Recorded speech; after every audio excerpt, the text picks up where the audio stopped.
Tell them I'm coming, and hell's coming with me, you hear? Hell's coming with me.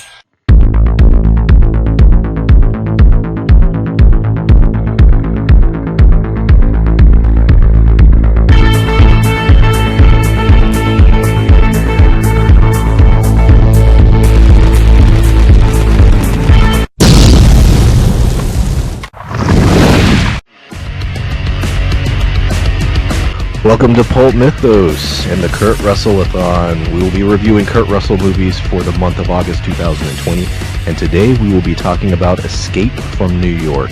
Please subscribe and hit that bell so you can be notified of all our content as it drops. We are trying to hit 100 subs by September 1. We are very close. We're at 95 as of this recording. Help us to achieve that goal. As I said, we're talking about Escape from New York. Spencer, what is your history? Oh, I'm Brian, and I'm joined by Spencer, if you're new to the channel. Hey. This is the third Kurt Russell-A-Thon post, so if you've not seen the other two, it's Soldier and Stargate. But, yeah, Spencer, what is your history with Escape from New York?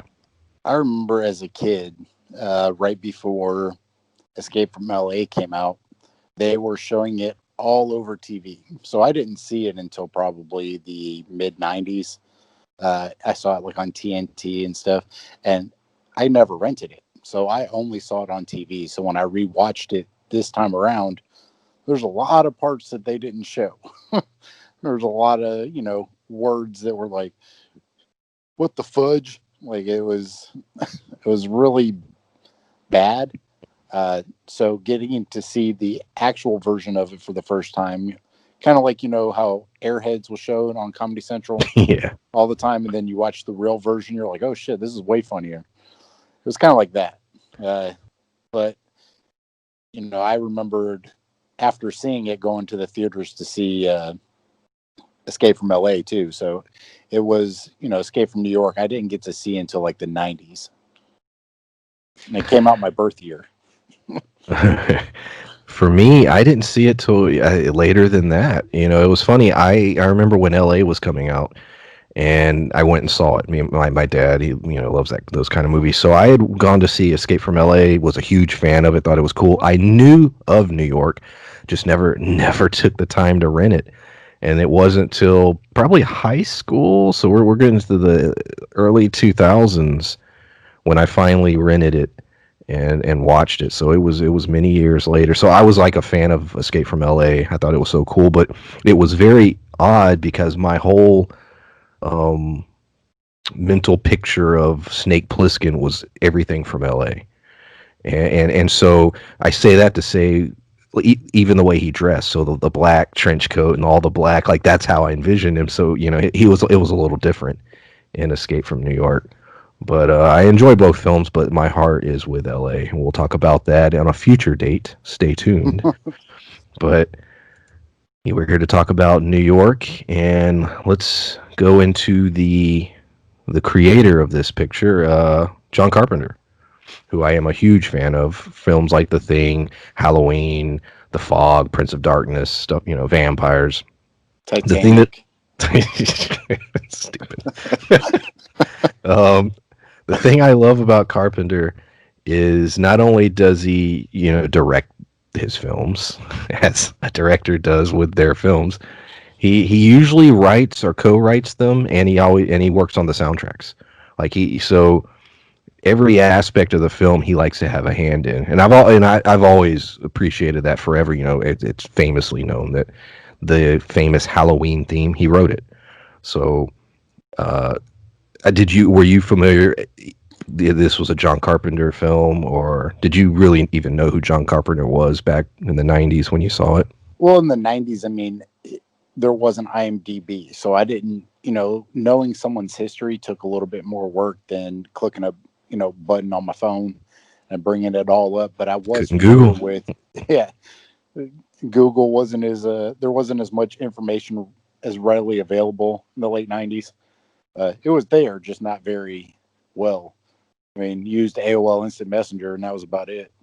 But they, I knew who he was just because we used to have like horror nights. Like I would watch like horror movies and stuff like that. So I was familiar with him.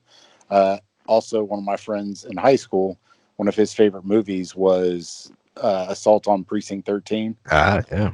And then they remade that in what, the early 2000s, I think. Yeah. Yeah, they did. And I remember us going to see that and being like, "Oh shit, this was based off of a John Carpenter movie." So yeah, I was familiar with him and was crazy to see that. The IMDb summary is as follows. In 1997, when the U.S. president crashes into Manhattan, now a giant maximum security prison, a convicted bank robber is sent in to rescue him. That bank robber being Snake Plissken, played by Kurt Russell. Which is funny because they never really mention what he did. They never go into major details. It's one of the interesting things about the character as the film progresses. You know that he's a badass, like that's like established up front. He's dangerous. You know that he's committed some kind of crime to get there, but and you know he has a military history. You know he was like a special forces guy, and for whatever reason he's gone this criminal route. The opening of the film gives you a little history on what the state of the world. And basically, the U.S. it takes place in the United States. Obviously, the crime rate is, I think it says, jumped 400%. Yeah, and this was, this film was a product of its time. There were certain cities in the U.S., New York, Detroit, at that time were really rough. They did have high crime rates. Do I say crime rates? They had high crime rates. And you had a lot of films come out that sort of touched on that. RoboCop was another, example of a movie that sort of touched on, the high violence in some of the major cities. And this film obviously took it to the extreme. But yeah, back now, with the most of his movies that take place in cities, it was all about like Assault on Precinct 13. Like they all were crime-ridden cities. He's got a very bleak view on very society, and we'll talk yet again more about that in the LA review, as far as his views on society. But yeah, so yeah, Snake Plissken, he's this interesting character. He's this badass. He likes to smoke cigarettes. He's missing an eye. He wears an eye patch. He wears a leather jacket, and he's just sort of got long hair, which I have. Which I think looks cool. And if you're a fan of the Metal Gear Solid series, which I am, you are aware that Big Boss is Snake Plissken. I mean, just down to the core, he's a guy. He has the patch. Snake is his code name. He's a guy that used to work for the government, was a special ops guy, and then he turned against it. It's Big Boss. So there you go. If you didn't know that, that was the inspiration. So the mission is, as it says, the president crashes into Manhattan, which is a prison island now. And it's not so much the president that they want to rescue. They do want the president, but he has a cassette tape in a briefcase. And that tape has a speech on it, basically, which relates to a summit, I guess, with all the countries that are feuding with America. And they don't really go much into that. We just know it has to do with nuclear war, potentially, and there's a beef between these countries, and there's information on this tape that they want. And so the idea is the summit will end at a very specific time, so you have 24 hours to recover the president and the tape, and Snake Plissken is the one sent in. Very simple premise, but really cool. Any thoughts on anything I just said? Yeah, lots. It was so fucking crazy. Are we talking about the movie in sequence now, or just those things, or just whatever? It was right at the beginning. Yeah, that's the first chunk of the movie. When you find out that Air Force One was hijacked by these basically rebels and then crash it, it's kind of it's 20 years before 9/11, and it was kind of crazy to think that they were envisioning something like that. But to Especially have that since like the two towers are prominent in the film. They play a big role. yeah. Yeah, all those things definitely. As someone who who's alive today, you think about those things while watching those scenes. So I loved the like Spaceballs escape capsule type thing Yes. that Yeah. Yeah. but that whole sequence happens. It doesn't sound like the president is really speaking English even. Like he has a really thick accent almost. So from the opening I was like, what the fuck is going on? Like I had no idea what I was in for. Yeah, I wasn't even going to mention the pod, but yeah, I love that. Um, yeah, they had this escape pod that he launched down on. Um, it's funny you say the president. He didn't sound like he was speaking English. It is played by Donald Pleasance, who is British. So there you go. Well, they say that British can pull off a good Southern accent, but Yeah, he was not pulling off a Southern accent. It was awful. It was funny. he speaking of Donald Pleasance, that was a crazy. And I hadn't seen the film in a few years, and I'd forgotten how many damn people were in this thing. That I was like, holy shit. I did remember that Pleasance was the president, and anybody who doesn't know who he is, he was Dr. Loomis in the Halloween franchise, including when he returned in Halloween 4, which was crazy. They got him back, but you had obviously Kurt Russell as Snake Plissken. Lee Van Cleef plays a character, one of the cop guys. He's famous in a bunch of westerns. He did Good, the Bad, and the Ugly and other films.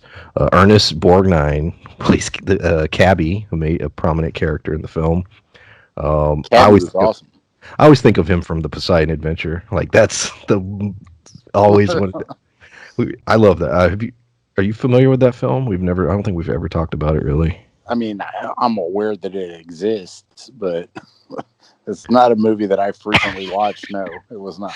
I don't, there was a period when I was younger where I was obsessed with like disaster movies, and like you had like Sounds the about right. earthquake, you had like Earthquake, and you had the Poseidon Adventure and the Tower Inferno, where they're in the skyscraper and they're just screwed. It's on Yes. fire. But Yeah, all I those thought- sort of I go thought ahead. you were about to go into like the Dante's Peak and Well, that was a later. Yeah, I was into those too. no, I I was saw. just saying that they were like copying each other, like Yes. back to back. Like it was Dante's Peak and some volcano. Or some bullshit. Yeah. Yeah, Tommy Lee And Jones. then there was a couple other ones that were like that, and I'm trying to remember. There's Armageddon and Deep Impact. yes, like it was like back to back to back to back. I guess with 2000 coming, everybody was trying to capitalize on the Y2K, the world's gonna end buzz. I don't know. Well, and that was a resurgence of those kind of movies from like going back to like the 70s and stuff. But little info on me. I saw Dante's Peak, Volcano, Deep Impact, and Armageddon in theaters. All four. So there you go.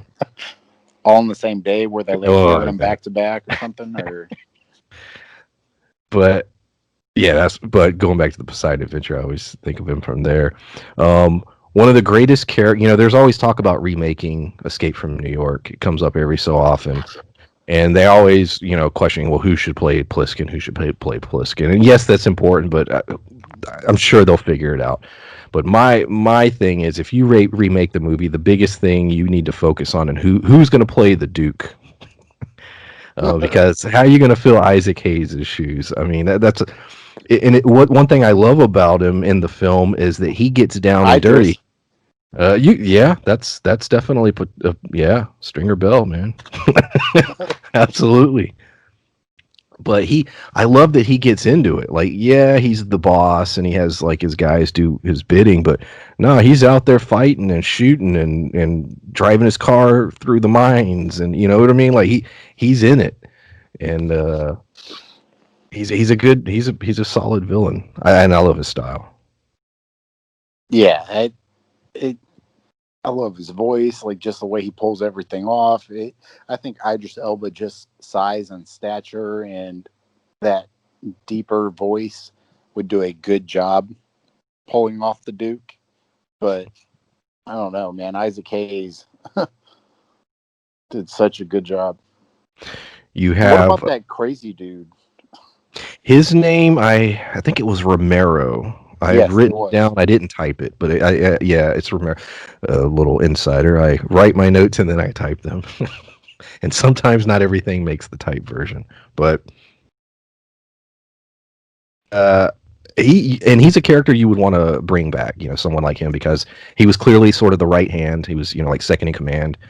And he goes out brutally, getting stabbed to death. Or well, he got stabbed, right? Yeah, brain. Yep. Yeah. Speaking of the brain, there's a character in the film. Harry Dean Stanton plays Brain, and that's all he's known as his Brain. But his real name's like I think Harold or some shit. And you find out Harold that Ramis. it's not Harold Ramis, but you find out that him and Snake had worked on a job out on the outside, and he sort of screwed Snake over, and so they have a little bit of a beef, but it turns into a fun little relationship in the film. And My then he thing had is, go ahead.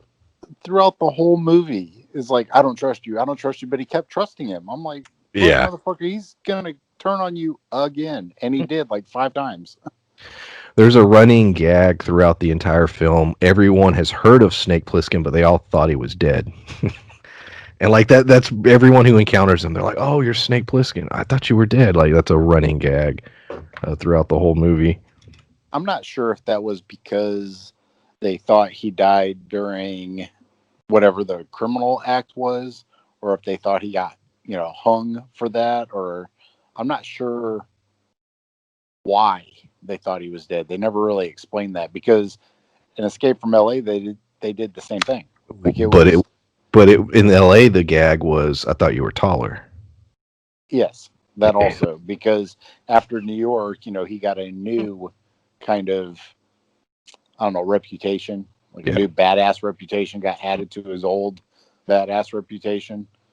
But it was and Kurt Russell isn't tiny. Like he's No, not 5'3" or nothing. I He's don't know. not Yeah, Harry Potter, but he is. let me look I that think he's up. How like tall? 5'10". He's like 5'10", 5'11", I Probably think. is. Yeah. I think I looked it up before. I think it's 5'10". Because I looked it up after we watched Soldier. Because I was like, damn, he's ripped. It's is according to Google, he's 5'11". Okay. So yeah, yeah, yeah. Yeah, because I never looked at him in anything and thought he was like tiny. I mean, he's no Undertaker, but you know. So who else is in there? Maggie, the actress that plays Maggie. Um, she's like Brain's girlfriend, but she was like assigned to him basically by the Duke as sort of she was essentially gifted to him because he helps make the Duke's fuel. And she's prominent in she has a pretty big role in the movie once she's introduced. And the actress was actually married to John Carpenter, so she's appears in a bunch of his properties.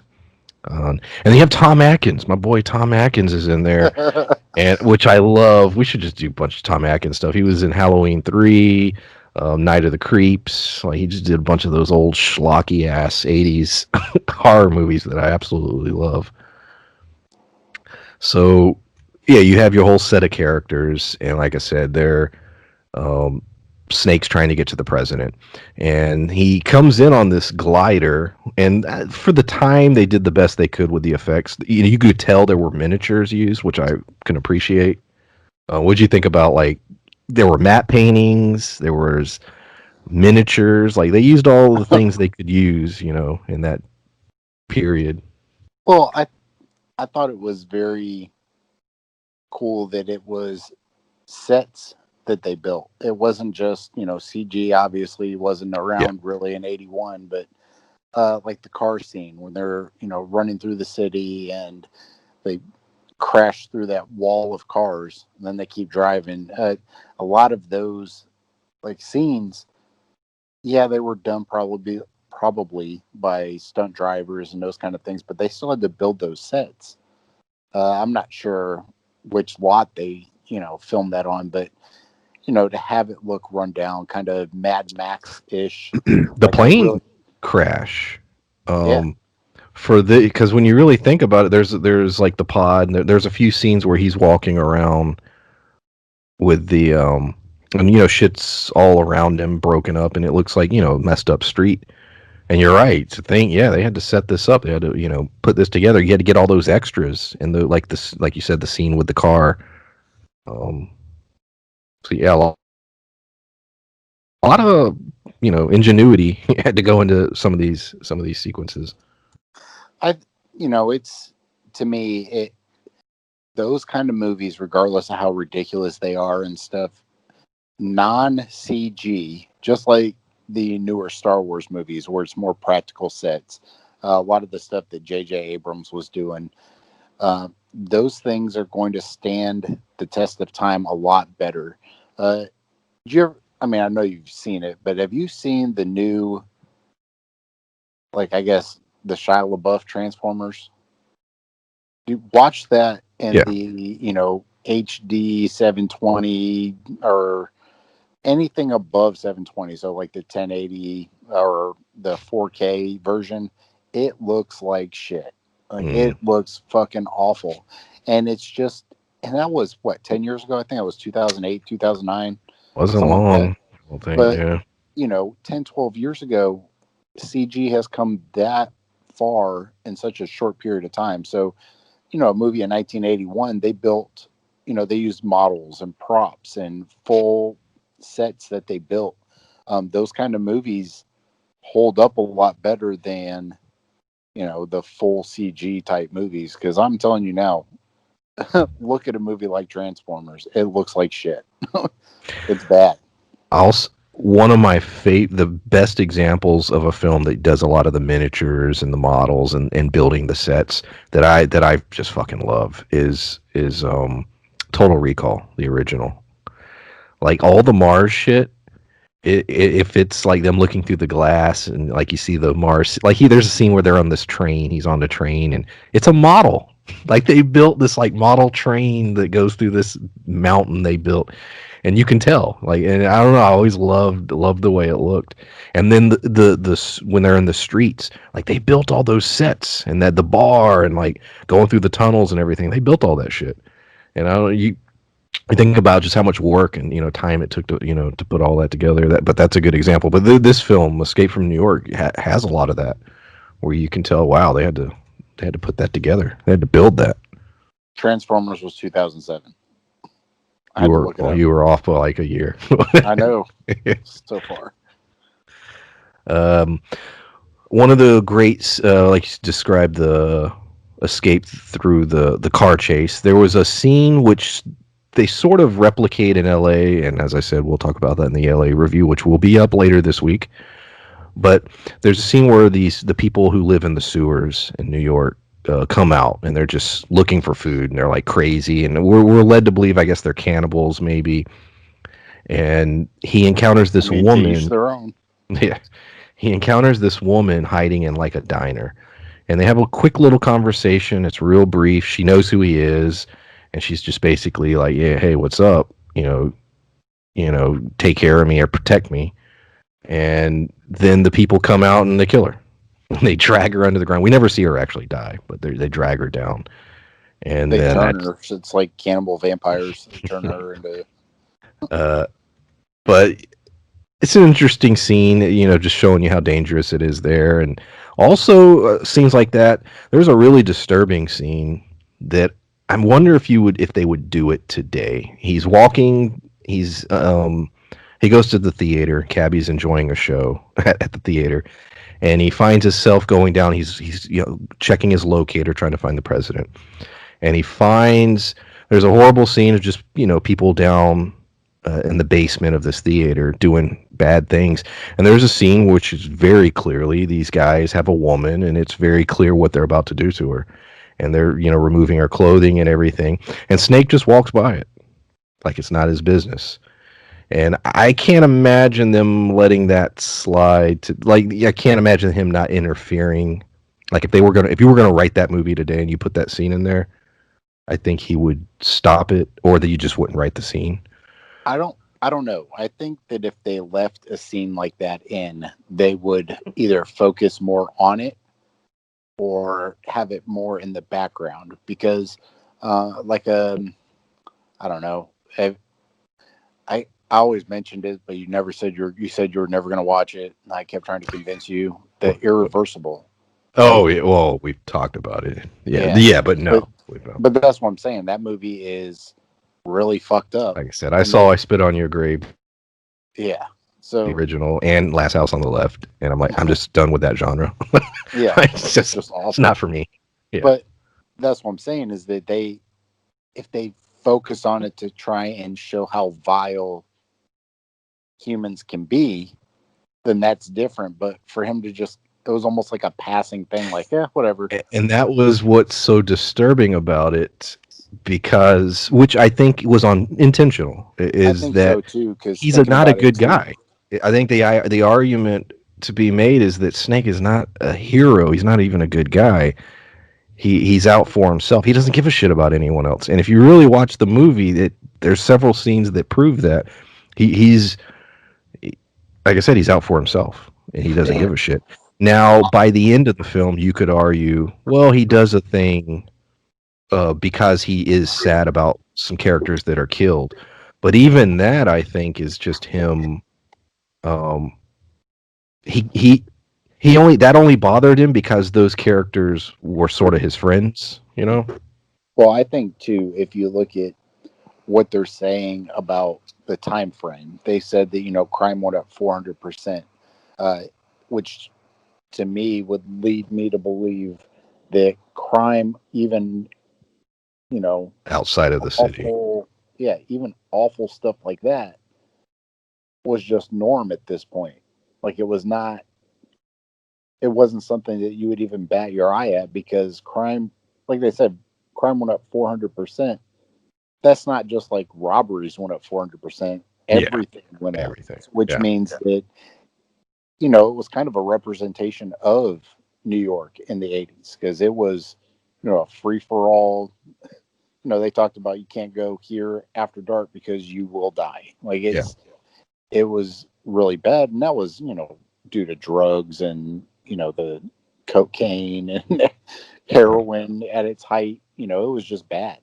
So I think it was kind of a reflection of that. But you think that if it went up 400%, it probably just didn't even register to him that it was happening, because he just didn't care. It was just the norm at that point. And also, as far as filmmaking is concerned, when that movie came out, Carpenter was not making a studio picture, like a big budget studio film. You know what I mean? That's going to be like today. You make a film, which you expect to some degree, even if it's R-rated, you want a family audience there to some degree. This was sort of not a grindhouse film, but it's still in that neighborhood of what a grindhouse movie would be. Yeah. It's pretty close to that kind of film, and they're just they're written that way, where even your lead, your so-called hero, might do something that you would find despicable and horrifying. So I just thought it was an interesting scene, because it stuck out to me when I was rewatching it. I'd forgotten about it, and that just hit me like shit. I don't think anybody would dare write a scene like that today to play out exactly the way it played out. What else? Snake. Oh yeah, another big centerpiece was, which I just kept laughing because I just kept thinking of ECW. There's a big, essentially a wrestling ring where he has to fight a guy named Slag, and it's basically an ECW hardcore match, but to the death. Like there's chains and there's bats with spikes, and it's just like, I mean, it's straight up ECW. Just the only difference is to the death, and arguably at certain points in ECW, it was damn near the same. It was pretty close. It was pretty close. Like, I love the fact that when they got the bats, it was basically similar to, the ringside help in ECW. They're handing them shit. They're like, here, use this. Yeah. The one cool thing I liked, Snake hurts his leg. He gets shot in the leg with an arrow. Maybe a little over halfway in.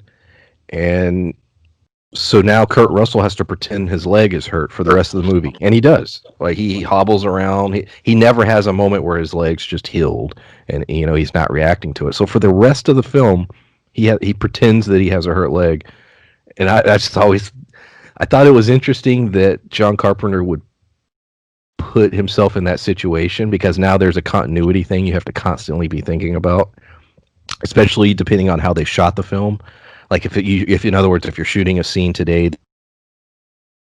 before the leg wound, you got to pretend like your leg's fine, and then maybe later in the day you're shooting a scene after it, and you got to pretend your leg's hurt. So just that level of, I just thought it was an interesting thing that they decided to go with, and they do it. Yeah, it's one of those things where it didn't seem like it was necessary. Exactly. It almost felt like a challenge to, as a filmmaker. He was challenging himself. It's one of those things where Tom Hardy does a lot of that stuff. Like he tries movies that challenge him. I'm trying to remember the name of the movie where he literally, because where I watched the movie. The whole movie takes place in a car, like the entire movie. It was pretty crazy. There's a war movie he's in, and I want to say it's either Dunkirk. I think it's Dunkirk, where you don't see anything but his eyes. Like he has a mask on the whole time. He's a pilot. Bane the whole time. He tries to do these weird things to challenge himself. So I wonder if that was a Kurt Russell idea where he was trying to, try something, or if it was John Carpenter. I wonder which one was kind of in charge of that. Yeah. The end of the film, he's got the president, him, Brain, Maggie, and Cabby are all trying to get to the end of this bridge so they can escape. And they're being chased by the Duke, and the bridge is covered in landmines. And so through the course of this, Cabby is killed. Another really well done effect scene, the cab is blown in half, and it separates, and Snake survives it. Cabby's killed, and then the Brain gets killed. He steps on a mine and blows up. Maggie is so upset by his death, she decides to stand her ground and attack the Duke. She's crushed, brutally blood. That's probably one of the bloodiest scenes in the movie, is her death. And then we get to the Duke and they all get to the end. President is rescued. Pliskin is rescued, and the president shoots up the Duke. Oh, I left out one of the biggest parts at the beginning. Snake is implanted with 2 mini bombs in his neck. I can't believe I forgot that. This is like a big part of the movie. And those little bombs... Yes, because it's the only thing that's keeping him... It's the only thing keeping him going after the president. I'm assuming anyone listening to this has seen the film. But these bombs are in his throat, and they're gonna detonate at a very exact point in time, basically when they need that tape for the summit, and they'll explode just small enough to blow up the arteries in his neck, and he'll internally bleed to death.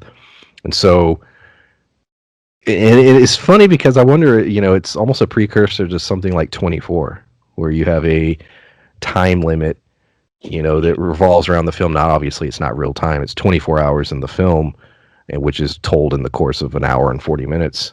But there is a time limit, and he's, racing the clock. And he makes it within like 3 seconds, something crazy, 3 or 5 seconds.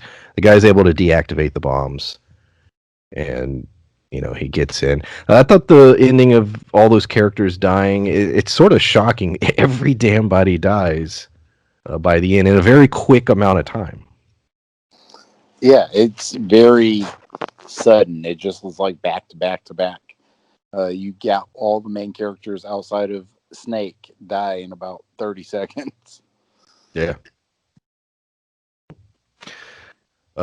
Snake just straight up asked the president how he feels about the fact that so many people died to help him escape. And he gives an answer that Snake just doesn't seem to like. So what he does is he swaps out the tape, gives him some music that Cabby was listening to, and makes him look like an idiot in front of the world, basically. And that's the end of the damn movie. He walks away, he destroys the tape, lights a cigarette, and that's it. Walks off. Is this badass?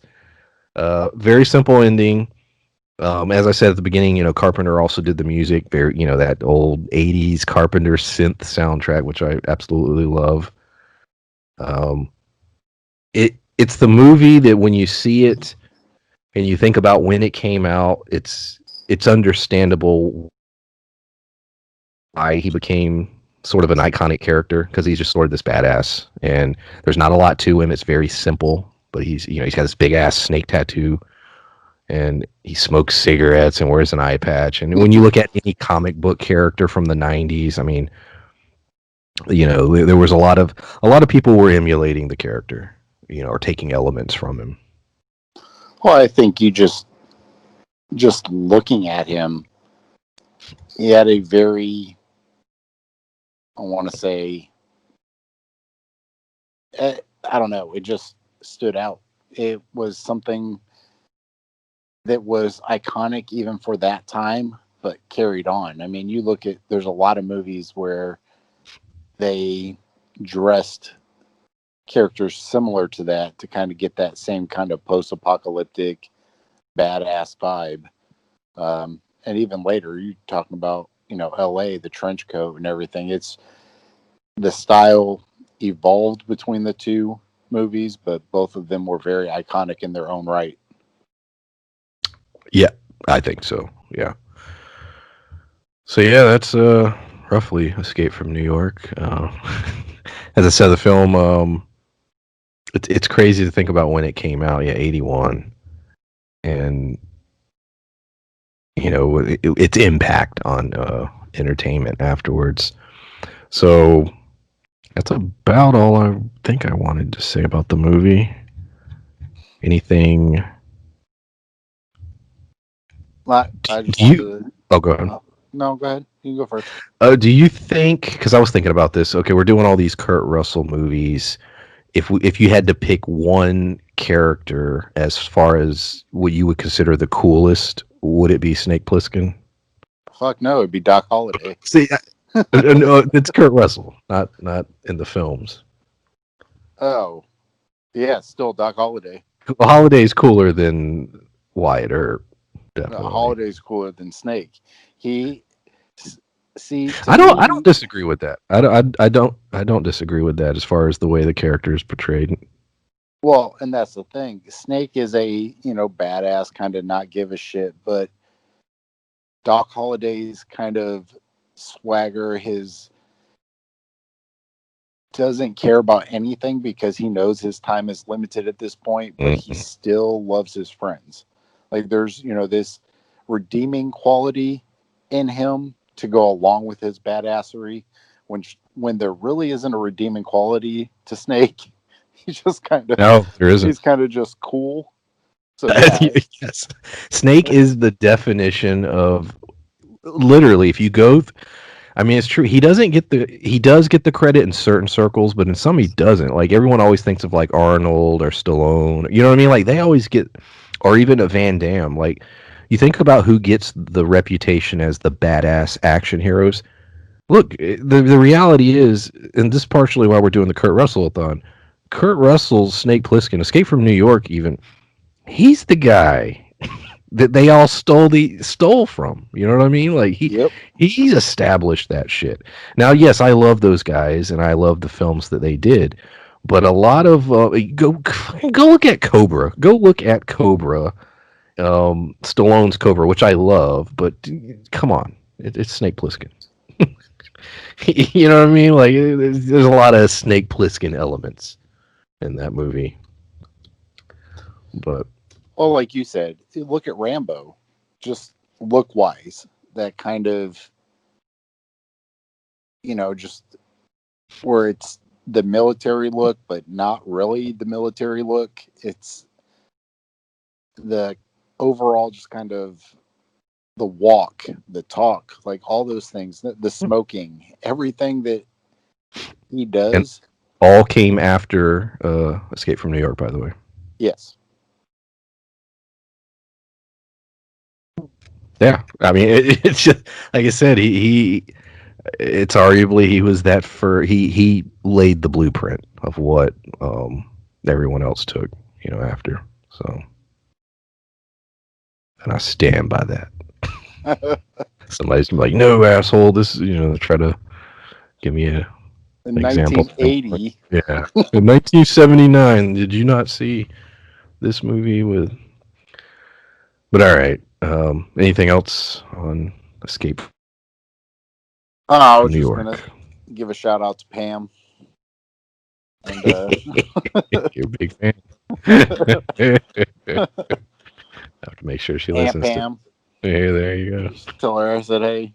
go. I will do. All right. All right. We'll see you guys and gals next time. Bye.